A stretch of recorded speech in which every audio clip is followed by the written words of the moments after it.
Those of you working or learning from home may have noticed an issue with Zoom this morning. The video chat service experienced a partial outage just before the start of the business or the school day. It's not clear what caused that problem, but as the video conferencing company has become such a critical service for so many during the pandemic, many people were not too happy to find out about it. All those important Monday morning meetings.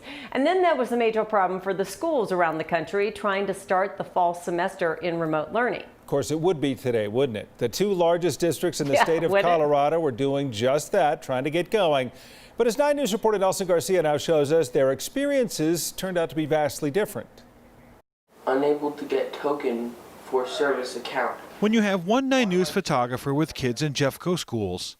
Yes, it's not working. And another with kids in Denver. You're seeing my screen, correct? Nod yes. It's easy to capture the differences in remote learning on the first day of school. Right now we are in a district-wide crunch. I don't think some of the teachers are able to get in. Van was supposed to be attending Arvada West High School. What do you mean, Savo? With his older brother, Savo. I think it's sort of a representation of how this whole remote learning is going to go. A lot of people were having the problem too, but we called in and they explained what to do. Jeffco uses Zoom, Denver does not.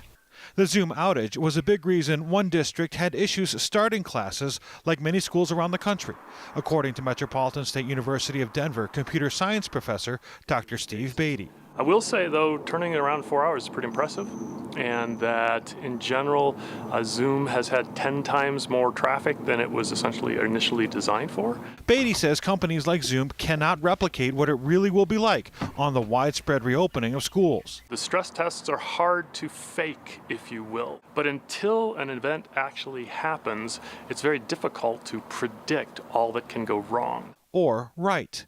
Denver has the most students in the state, yet it had few problems, according to spokesperson Winna McLaren. I wouldn't say surprised. I think that just the amount of work that went into planning this summer, making sure that we had a really robust remote learning program, making sure that we're doing everything we can to get devices into the hands of students. Devices and systems that have limits, Beatty says. There's nothing perfect, and computers aren't perfect, and the people who write the software aren't perfect, can't be perfect.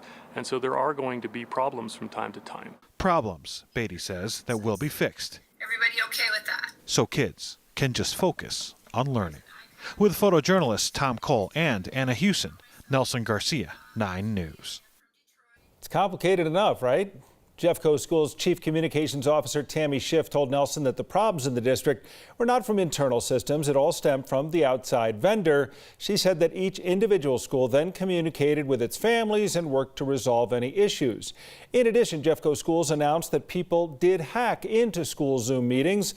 The district stating, quote, "We had a couple of virtual class parent meetings interrupted by, quote again, bad actors who displayed various types of inappropriate material during the live sessions." The district plans to remind staff of proper protocols to try to keep online classroom sessions secure.